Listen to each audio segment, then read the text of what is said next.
all. Hope you're having a great day today. Today we are going over, this is chapter 2 and talking about project management and event planning. So this chapter introduces project management concepts and tools to assist the sport event manager in planning and implementing the event. Concepts such as the work breakdown structure, Gantt chart, and other project management tools will be introduced.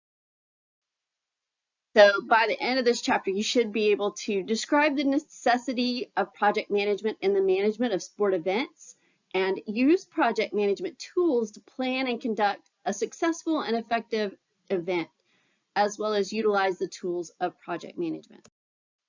Project management is considered to be the dynamic process of organizing and managing appropriate resources in a controlled and structured manner to deliver the clearly defined work required to complete a project within defined scope, time, and often cost constraints. The integration of all the management tasks necessary to oversee the work before, during, and after the event has occurred. Project is a temporary and one-time venture undertaken to create a unique product with specific outcomes and benefits.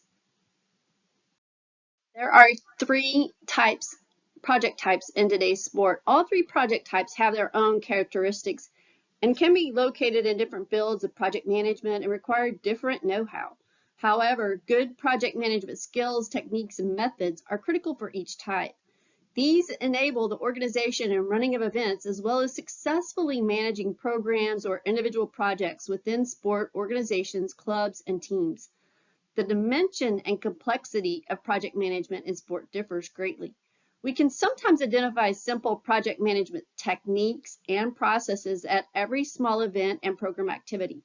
It is hardly manageable that big events such as Olympic Games and top-level high-performance programs could be managed without professional project management know-how these days. So the first of these is project event. In modern sport, this type of project is the most common and exists in various dimensions.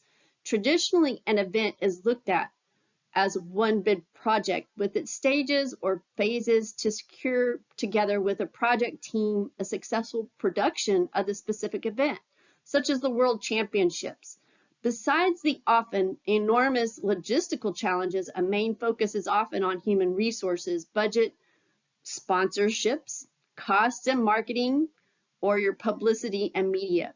The performance is measured in terms of the quality of the event, fair competition, no schedule variance, and performance-friendly atmosphere for athletes, but mainly by public feedback.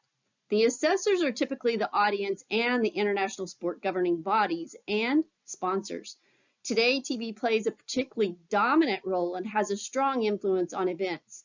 For some high-level sport events, complex international rating systems exist, namely international athletics meetings and tennis tournaments use such rating systems. Performance on the highest level, spectator-friendly atmosphere, and TV coverage are mostly important, among a number of other factors. The economical effect of such projects may be enormous, such as the European Football Championships of 2008 and in Austria and Switzerland generated a profit of more than €250. These types of projects usually have a very good ratio of success in terms of realizing the respective event. The second type is project performance optimization. This type of project is a specialty of international high-performance sport, although it can also be found at the national, regional, and club level. Projects for performance optimization are usually embedded in high-performance programs and frameworks. They often show a great similarity to traditional program management in non-sport industries. Program management, which is the coordinated management of interdependent projects over a finite period of time to achieve a set of business objectives, as defined by Pfister in 2007. Such types of projects have the sole purpose of performance enhancement. The main goal is mostly to become more competitive and successful with individual athletes, teams, or programs at a high international level. More rarely, such projects serve the purpose of optimizing the performance of an organization itself. Performance optimization projects act as important drivers within a high-performance program in order to help achieve goals and realize ideas and visions. The all-determining factor in sport is measurable success, showing better performances and reaching better results. It is crucial to have sufficient know-how and professional project management skills, methods, and processes in place at this level. The analytical component can be especially complex and requires adequate knowledge to find solutions. Most often, such projects are dependent from each other and collect specialized know-how. Typically, you face a hierarchical structure within the sport organization. The governing body acts as the project owner and sponsor, but very often is not familiar with project-oriented approaches and cannot support the project team neither effectively nor efficiently. This can sometimes make project management in sport very difficult. The project leader can be an internal, which is part of an executive council, an appointed position, or seldom even external.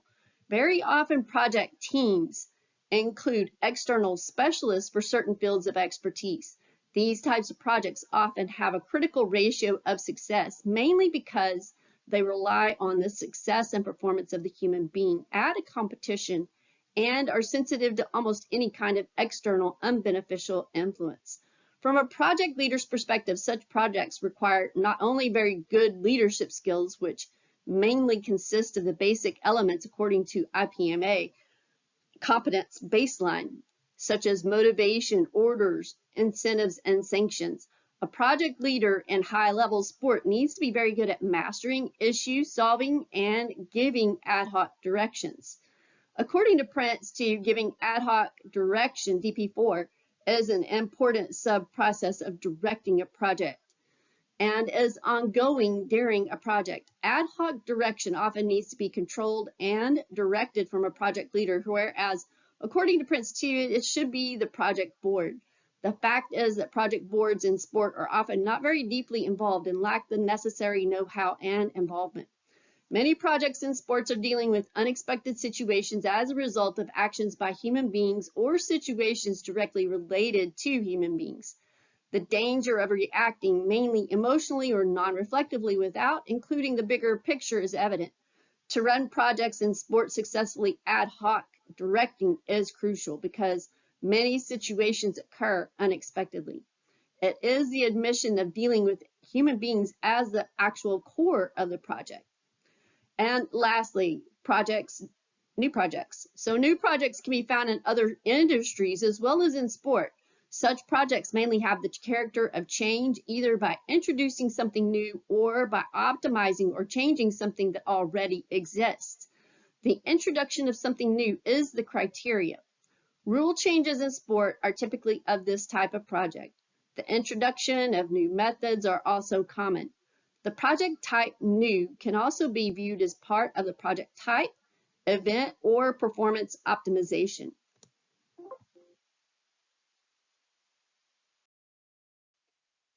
Constraint is a framework for evaluating competing demands.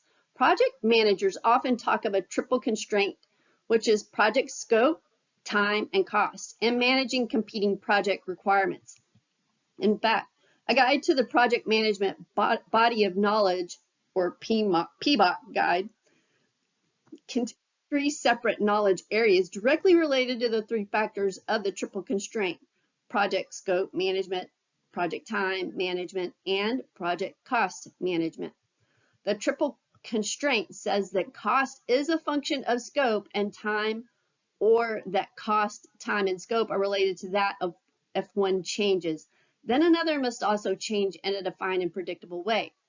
A key problem with the model is that it actually only contains 2 factors, one of which is expressed in 2 different ways. So firstly, we have scope, which refers to content. We can easily understand that the more content we have to deliver, the more effort and time will be required. The second factor is cost. Cost usually refers to expenditures such as hardware or project-long costs such as people costs. The thing about people cost is that it is arrived at by multiplying the cost by duration or time. So actually cost contains time, proving the adage that time is money, and herein lies the problem. Since time is money, then time is really part of cost rather than a separate factor. And so that reduces our triple constraint to only two factors, leaving us with the following model, which contains only two factors. Whereas cost is a fixed factor expressed as money, time is a relative factor.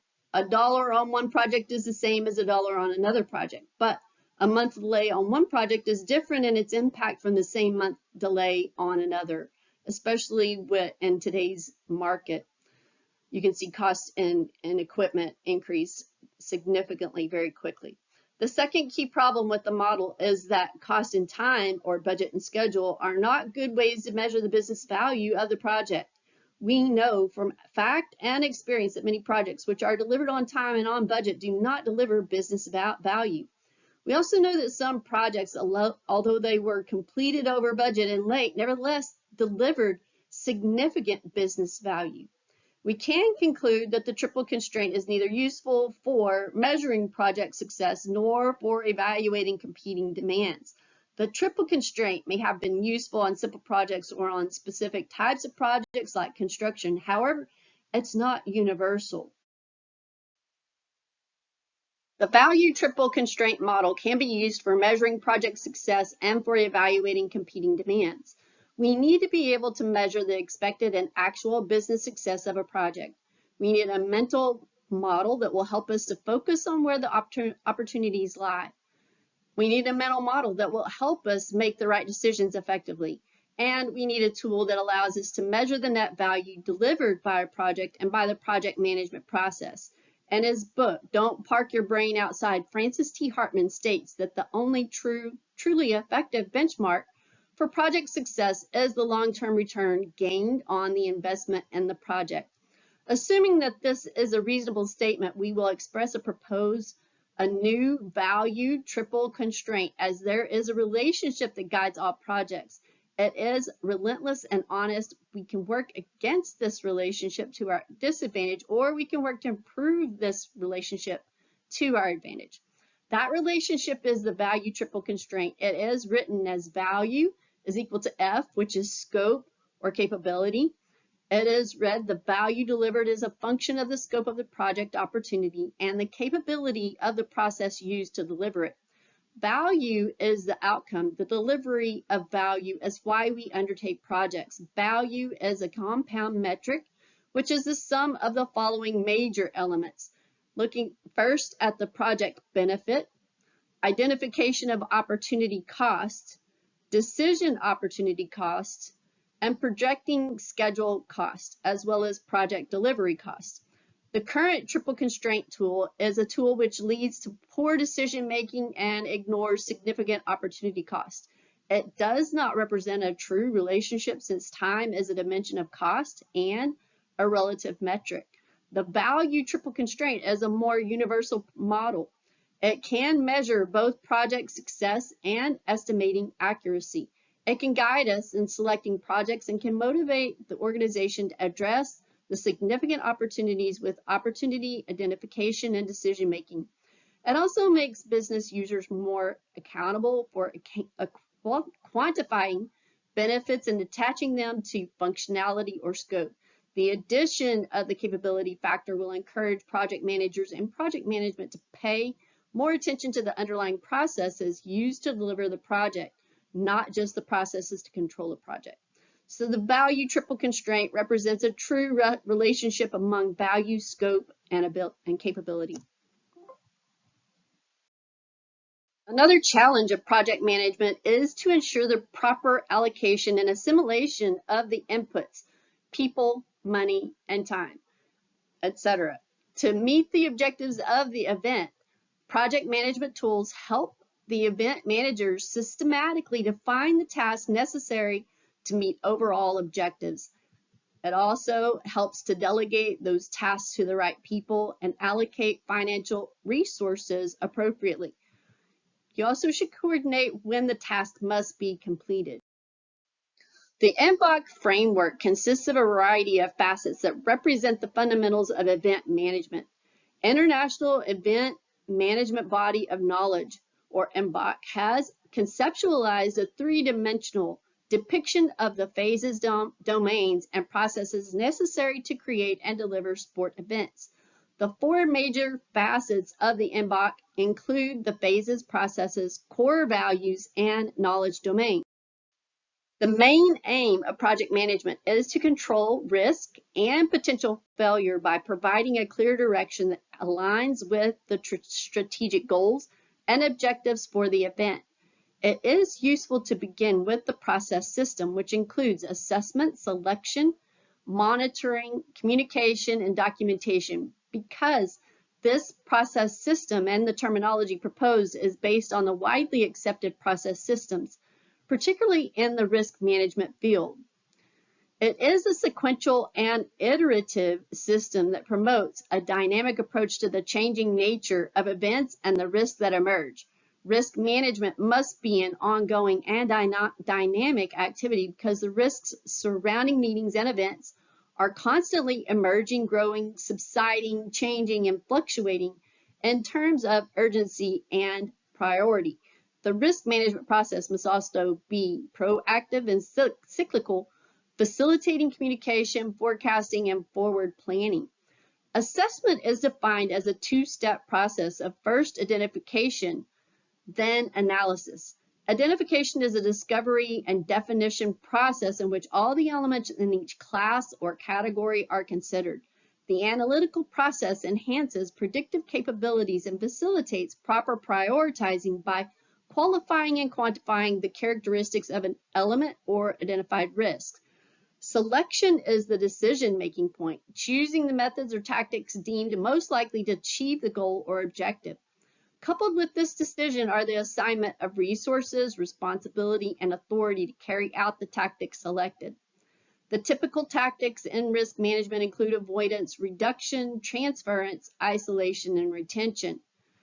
Monitoring includes the regimented and planned tracking of the progress, status, or conditions of the tactics selected, including the performance of risk control actions and developing further options and actions as needed by reiterating the assessment and selection processes. Documentation includes the recording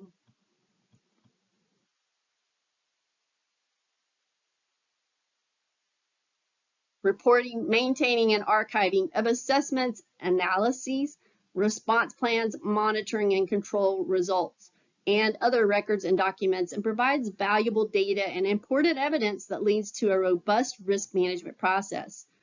Communication is a vital component of the process system, which includes timely information, acquisition and distribution, plus the appropriate consultation and decision making. It is important to involve the appropriate constituents to achieve a comprehensive assessment and to foster acceptance of and support for the decisions made. The project management lifecycle drives success and is imperative to the initiation, construction, and execution of incredible projects. It provides project managers with the structure they need to carry out each phase of their endeavors with precision and care. What is the project management life cycle? Projects follow a structure called the project life cycle. This life cycle is somewhat like their own. It has a well-defined beginning, middle, and end with all sorts of formative events occurring in each major phase. This is true whether you're developing innovative design software, pioneering eco-friendly vehicle construction, or anything in between. In its most basic terms, the project management lifecycle is an organizational structure that breaks entire projects down into 5 primary phases, from the birth of an idea to its planning, execution, monitoring, and closure. Each phase is integral to ensuring that a project is destined to succeed. The phases illustrate the sequential nature of the event management, highlighting the criticality of time and event management. The phases include initiation, planning, implementation, the event, and then closure, and are derived from traditional project management terminology. Effective risk management relies on engagement at each juncture of this continuum throughout the life of the event project from inception through completion. Initiation is the phase in which research is conducted and the concept is defined and validated. This is when the scope and context is set, goals and objectives are defined, and the commitment of resources is established. This is also when a commitment to risk management must be instituted. Planning is the phase wherein the requirements and specifications for the event project are determined, specifying the activities that will occur, how efforts will be organized, the resources that will be required, and the context, conditions, or assumptions that affect the decisions to be made. Risk planning provides the structure for making decisions based on realistic assumptions and accepted methods. Implementation is the phase in when all the goods and services are contracted and coordinated, synchronizing all the operational and logistical requirements of an event project. Risk management techniques are required during this phase to ensure the proper verification and control activities are employed. The event is set apart from implementation as a distinct phase because a different and dynamic approach is required once the production begins. Whilst the above phases have the possibility of go or no-go decisions, once the event begins, the only no-go possibility for the event is closure or cancellation of specific elements or activities included in the event. Risk monitoring and control functions are critical during this phase so that hazards or incidents are responded to in a timely and effective manner. Closure is the phase in which the event production is shut down, dismantled, and contractual obligations completed. This phase also includes the collection of feedback and the review of actions, activities, and decisions. This information is then evaluated to determine measurements, return on investment or ratings against established criteria, performance critiques, to reveal impacts such as economic, environmental, social, and cultural, and to record lessons learned that will facilitate the effective transfer of knowledge to the next event project. Phase 1 is the initiation, the first phase of the project management lifecycle. And in this phase, the vision for a project is conceived and developed into something that could exist. This is where key stakeholders with potential interest in the project are identified.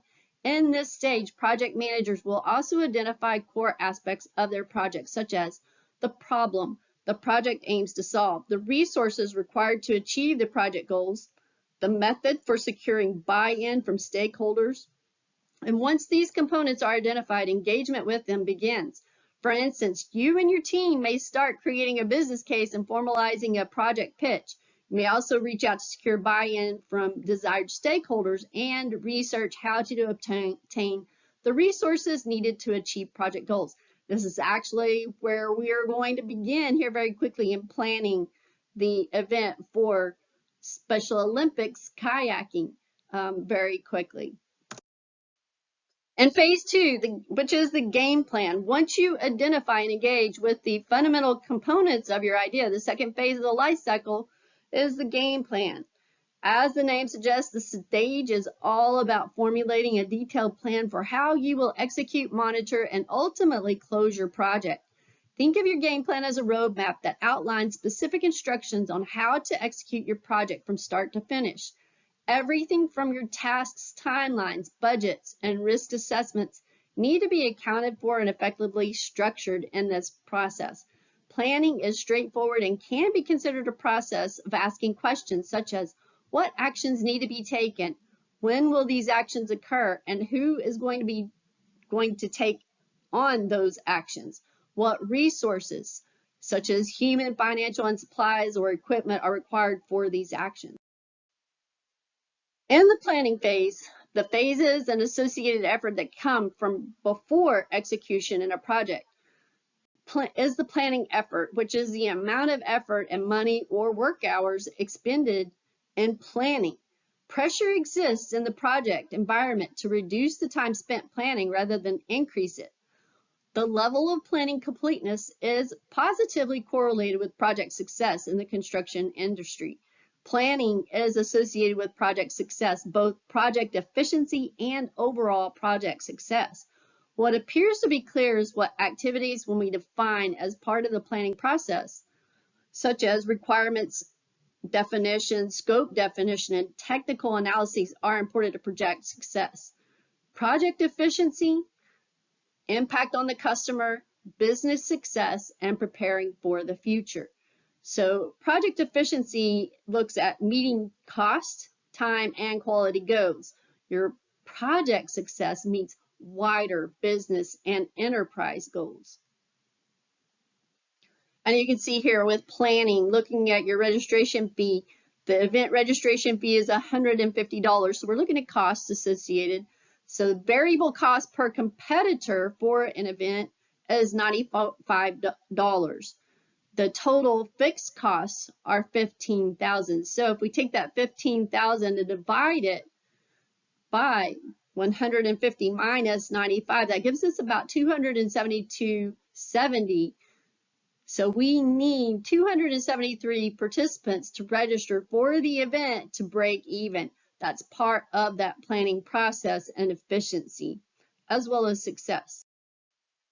And phase 3, which is the implementation or execution phase, eventually projects must move into the third and longest phase, and the phase of project management lifecycle, the execution. This part of the process puts the game plan you spent so much time on into action. The specific objectives of your team in this phase should look something like this. Planned activities and tasks are executed. You have deliverables and products that are constructed. Deliverables and products are presented to key stakeholders. Your duty as a project manager in this phase should look something like this. Primary focus pivots from performing and supervising to creating project deliverables. Continual tracking of the project's progress to ensure everything stays on schedule, and taking on a more passive role so that your team has space to reach goals on their own. During your project's execution, it's essential to give teams the autonomy to do things in a way they feel are most effective. Equally important is your ability to ensure your project stays on track through excellent management of people, processes, communication. So striking a balance in these three things generates, not just these three things, but in these things generates projects that are completed on time and within budget. It also ensures that teams and stakeholders stay motivated and satisfied throughout the process. Phase 4 is the monitoring and controlling. So once a project has been executed, the monitoring and controlling phase of the project management life cycles begins. Not all projects will require a monitoring stage, but for some, like those with results that won't show until much later, this phase is crucial to measure the success of a project. Monitoring and controlling systems are implemented to ensure that performance standards are achieved as the sport event is executed. According to Young, there are 3 operating modes. Measuring, which is to determine progress through formal and informal reporting. Evaluating, which is to determine the cause of or deviations from the plan and how to react. And correcting and taking actions to correct the deviations from the plan. The purpose of the monitoring and controlling phase is to track and control and maintain the results, the processes, and the lessons learned. Tracking these things is imperative to understanding your project's successful long term. It also allows you to set new standards, such as number 1, tangible standards with your schedules, budgets, production rates, overtime, and waste. Intangible standards, such as team morale, manager and leadership performance, and customer satisfaction. Number 3, key takeaways. Overall team performance, performance versus standard comparisons, and deviation analysis, and corrective actions taken. Once all this information is documented, it can be used to build more successful projects in the future.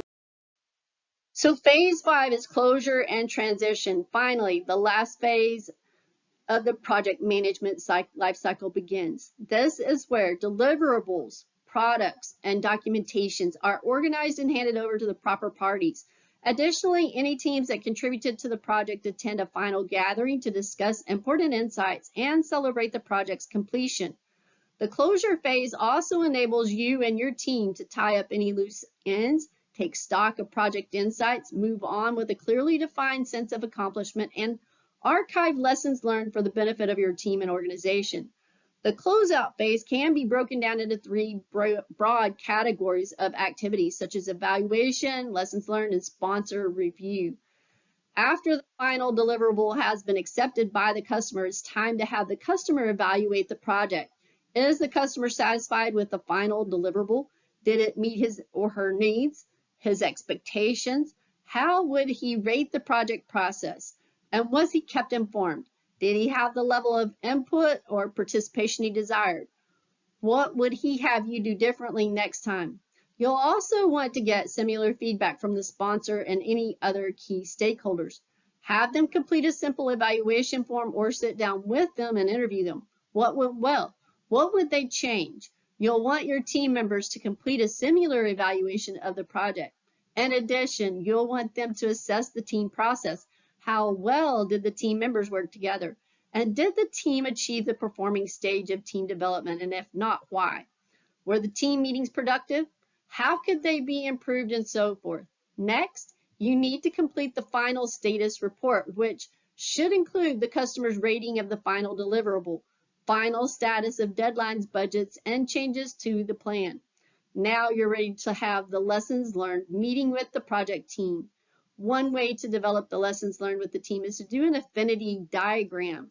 Ask each person to write on Post-it notes her ideas of what went well, what she would do differently next time, then place the notes on 2 pieces of banner paper, one for each topic. After all the notes are on the wall, ask the team to group the notes within each topic. This should be done silently after all the notes have been organized. Ask the team to write a lessons learned statement that captures each grouping. This provides a semi-anonymous way to capture everyone's ideas and process these into the group's lessons learned. Go through the final status report and evaluate each section. How did we do in this area? How could we have done better? Add any new lessons learned to the list. This process will help team members internalize the lessons learned and capture the group's consensus for inclusion on the closeout report. Next, discuss how the team's lessons learned might be turned into recommendations for improving the overall project management system and the organization. Include these recommendations in the closeout report.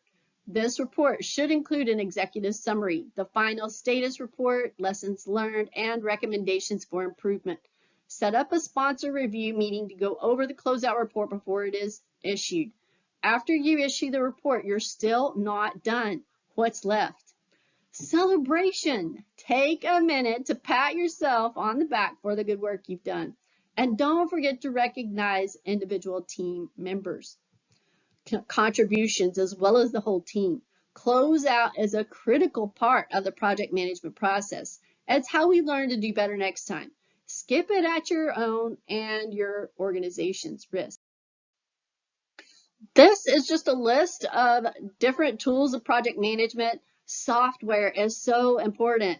Software such as Write or Monday, the Smartsheet, other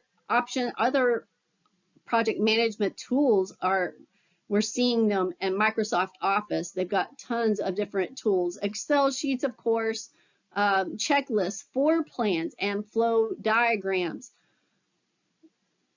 You break the task down into manageable parts. And then the Gantt chart could be a bar chart that illustrates the various tasks in a time sequence order.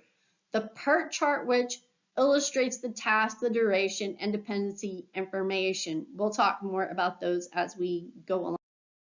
And this is just a list of tools, other tools and techniques from other sources that I've gathered together. So that I showed you a moment ago is just a small glimpse of project management.